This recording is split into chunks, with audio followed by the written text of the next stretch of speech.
മാതാവിൻ്റെ പ്രിയപ്പെട്ട ഭക്തരെ, ഫെബ്രുവരി മാസം 11 ലൂർദ് മാതാവിൻ്റെ പെരുന്നാളാണ്.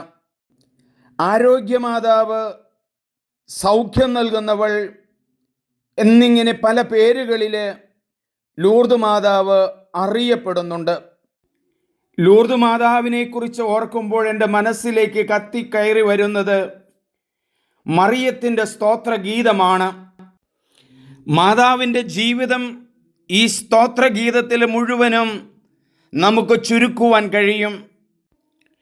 വിശുദ്ധ ലൂക്കായുടെ സുവിശേഷത്തിൽ 1-ാം അധ്യായത്തിൽ 49 മുതൽ 50 വരെയുള്ള വചനങ്ങളാണ് നമ്മിൽ കത്തിപ്പടരുന്നത്. ശക്തനായവൻ എനിക്ക് വലിയ കാര്യങ്ങൾ ചെയ്തിരിക്കുന്നു, അവിടുത്തെ നാമം പരിശുദ്ധമാണ്, അവിടുത്തെ ഭക്തന്മാരുടെ മേൽ തലമുറകൾ തോറും അവിടുന്ന് കരുണ വർഷിക്കും. വലിയ കാര്യമെന്നത് ഈ വചനം വായിക്കുമ്പോൾ, ഈ പ്രാർത്ഥന ചൊല്ലുമ്പോൾ മറിയത്തിൻ്റെ ഉദരത്തിൽ എമ്മാനുവേല് ജന്മമെടുത്തു കഴിഞ്ഞിരിക്കുന്നു. ദൈവം നമ്മോടുകൂടെ ആയിരിക്കുന്നു. എമ്മാനുവേൽ എന്നുള്ള നാമം പരിശുദ്ധമാണെന്നാണ് പറയുന്നത്. അവിടുത്തെ ഭക്തന്മാരുടെ മേൽ തലമുറകൾ തോറും അവിടുന്ന് കരുണ വർഷിക്കും. ഈ കരുണ വർഷിക്കുന്നത് മറിയത്തിലൂടെയാണ്, മറിയത്തിൻ്റെ തെരഞ്ഞെടുപ്പിലൂടെയാണ്. കാനായിലെ കല്യാണ വിരുന്നിൽ ആ കുടുംബത്തിൽ വീഞ്ഞില്ല എന്ന് കണ്ടെത്തിയ മറിയത്തിൻ്റെ സമയോചിതമായ ഇടപെടലല്ലേ ആ കുടുംബത്തെ രക്ഷിച്ചത്. ഈ വചനം കേൾക്കുന്ന നിങ്ങളെ എല്ലാവരുടെയും കുടുംബങ്ങളിൽ സമയോചിതമായി പരിശുദ്ധ അമ്മ ലൂർദ് മാതാവ് ഇടപെടും. രോഗങ്ങൾ സൗഖ്യം നൽകും, നിങ്ങളെ രക്ഷയുടെ പാതയിലേക്ക് കൊണ്ടുവരും, കടബാധ്യതകൾ എടുത്തു മാറ്റും. ബർണിദാത്തേക്ക് പരിശുദ്ധ അമ്മ പ്രത്യക്ഷപ്പെടുന്നത് 14 വയസ്സുള്ളപ്പോഴാണ്. ഫെബ്രുവരി 11 1858 ആ കാലഘട്ടം മുതൽ ഈ നിമിഷം വരെ പരിശുദ്ധ അമ്മയോടുള്ള സ്നേഹവും ബഹുമാനവും ഒന്നും കുറഞ്ഞിട്ടില്ല. ആയിരങ്ങൾ, പതിനായിരങ്ങൾ, ലക്ഷങ്ങൾ, കോടികൾ ഈ കാലയളവിൽ ലൂർദിൽ ചെന്ന് പ്രാർത്ഥിക്കുകയും അമ്മയുടെ മാധ്യസ്ഥം തേടുകയും ചെയ്തിട്ടില്ലേ? അവിടെ പോയി ധാരാളം അനുഗ്രഹങ്ങൾ ലഭിച്ച ഒരു വൈദികനെ എനിക്കറിയാം. അദ്ദേഹം പല പ്രാവശ്യം ഈ കേരളത്തിൽ നിന്ന് ലൂർദിൽ പോയിട്ടുള്ളതാണ്.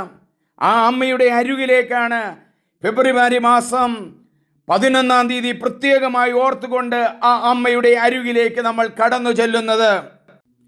ലൂർദ് ഫ്രാൻസ് എന്ന രാജ്യത്തിലാണ്. ബർണദീത്തായുടെ മുഴുവൻ പേരും ബർണദീത്ത മസബെല്ലെ എന്നാണ്. ബർണദീത്തായുടെ ജനനം ജനുവരി 7 1844 ലൂർദില് ഫ്രാൻസിലായിരുന്നു. അവൾ ജനിച്ചത് മനോഹരമായ പുഷ്പമായിട്ടാണെങ്കിലും ആസ്മയും മറ്റ് ശാരീരിക രോഗങ്ങളും അവളെ ആക്രമിക്കുവാൻ തുടങ്ങി. അവരുടെ മാതാപിതാക്കള് വളരെ ശക്തമായ ചികിത്സകളും പല കാര്യങ്ങളും ചെയ്തു. എന്നിട്ടും ഈ മകളുടെ രോഗം മാറിയില്ല. ഒരു പാവപ്പെട്ട കുടുംബത്തിലെ മകളാണ് ബർണദീത്ത. ഇന്ന് ലൂർദിൽ ഗ്രോട്ടോ നിൽക്കുന്ന ആ സ്ഥലത്ത്, അവിടെ വെച്ചാണ് പരിശുദ്ധ അമ്മ പ്രത്യക്ഷപ്പെട്ട് ബർണദീത്തായോട് പറഞ്ഞത്, ഈ അരുവിയിൽ വെള്ളം, അവിടെ ഒരു ചെറിയ കുഴിയുണ്ടാക്കി അതിൽ നിന്നും വെള്ളം കോരി കുടിക്കുകയും അവിടെ നിൽക്കുന്ന പച്ചമരുന്നുകൾ, ഇലകൾ പറിച്ചു തിന്നുവാൻ അമ്മ ആവശ്യപ്പെടുകയുമാണ് ഉണ്ടായത്. മാതാവ് ബർണദീത്തോയോട് പറഞ്ഞതായിട്ട് എഴുതപ്പെട്ടിരിക്കുന്നത് ഇങ്ങനെയാണ്: drink of the water of the spring, to wash in it and to eat the herb that grew there.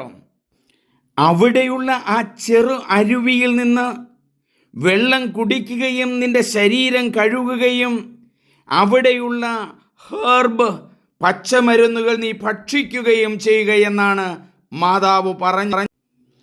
മാതാവിൻ്റെ ആവശ്യപ്രകാരം അവിടെ പണിതിരിക്കുന്ന ലൂർദ് മാതാവിൻ്റെ ഗ്രോട്ടോയിൽ എത്രയോ കോടി ജനങ്ങളാണ് ഈ കാലഘട്ടത്തിൽ 1858 ഫെബ്രുവരി മാസം മുതൽ ഇന്നേ വരെ വന്നുകൊണ്ടിരിക്കുന്നത്. ഇന്നും ഓരോ ദിവസവും ആയിരങ്ങൾ, പതിനായിരങ്ങൾ അവിടെ ചൊല്ലുന്നില്ലേ, അവിടെ എത്തിച്ചേരുന്നില്ലേ? അവിടെ എല്ലാവരും പറയുന്നത് വൈകിട്ടുള്ള ജപമാലയുടെ പ്രദക്ഷിണമാണ്.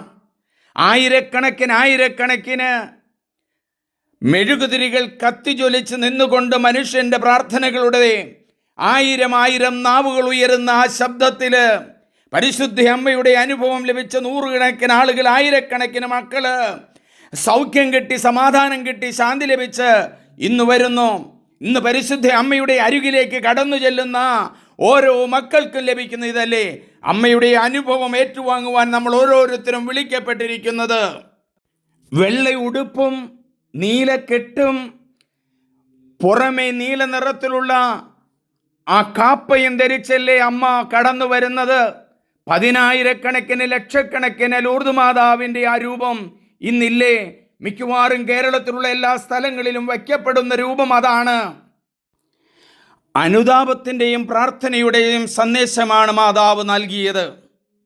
കാനായിലെ കല്യാണ വിരുന്നിൽ മാതാവ് പറഞ്ഞു അവർക്ക് വീഞ്ഞില്ല. ആ രക്ഷകന്റെ ഇടപെടലിലൂടെ ആ ഭവനത്തെ രക്ഷിച്ചില്ലേ? ആ ഭവനത്തിന് ആവശ്യമായിരിക്കുന്നത് മാതാവ് നൽകിയില്ലേ? നല്ല വീഞ്ഞല്ലേ ഈശോ നൽകിയത്? നല്ല വീഞ്ഞല്ലേ യേശു നൽകിയത്? അമ്മയുടെ മാധ്യസ്ഥം തേടി പ്രാർത്ഥിക്കുന്ന ആരെയും അമ്മ ഉപേക്ഷിക്കുകയില്ല. കേരളത്തിൽ എത്രയോ മാതാവിൻ്റെ ദേവാലയങ്ങളാണ്. വേളാങ്കണ്ണി മാതാവിൻ്റെ അടുത്ത് പോകാത്ത ആരെങ്കിലും ഉണ്ടോ? ആരോഗ്യ മാതാവ് എന്നല്ലേ അമ്മയെ വിളിക്കുന്നത്? ആ ആരോഗ്യ മാതാവ് ക്യാൻസർ രോഗികളെ സൗഖ്യപ്പെടുത്തിയത് എനിക്ക് ധാരാളമായി അറിയാം. ഈ വചനം കേൾക്കുന്ന നിങ്ങളെല്ലാവരും അമ്മയുടെ ഭക്തരാണ്. പരിശുദ്ധ അമ്മ ആവേ മരിയ നമ്മെ രക്ഷിക്കുന്നു. അമ്മ നമ്മുടെ ജീവിതത്തിൽ ഇടപെടും.